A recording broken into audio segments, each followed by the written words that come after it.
लेबार गैया दिनैहाय first time जिउआव 100 केस पेप्सिखौ बानानै आनलड खालामबाय आङो। बिराद खस्थ' दं माथो जिउआव थांना थानायावबो।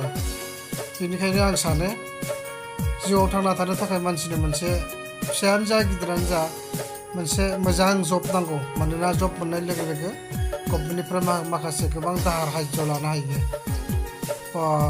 बिराद गिलिर पेप्सिया। दिनै फार्स्ट टाइम आं बिदि माने माफेरबाय लेबार गैया फैयाखै। मानोना दा 6 बाजिल' जादों। दालां बायनायनि थाखाय बे खामानिखौ आं हारसिं मावनो गोनां जादों। बेलेग खस्थ' माथो।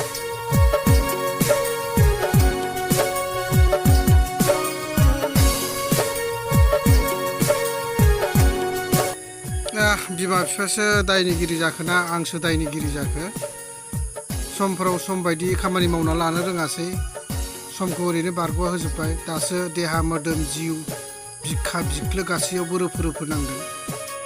आसा खालामो नेक्स्ट जेनेरेसन सोलिबोबाय थानायफ्रा जाहाथे बेफोर मेसेजखौ मोनोबा मोजां फरायगोन, साख्रि मावगोन, मोजां गासैबो बिथिङाव गावखौ इजि प्रसेस जाहाथे थांना थानो हानायाव इजि राहा खालामनो हागोन आसा खालामनाय थाबाय। जोंबायदि जाहाथे बेफोरबायदि खस्थ' सैनो नाङा।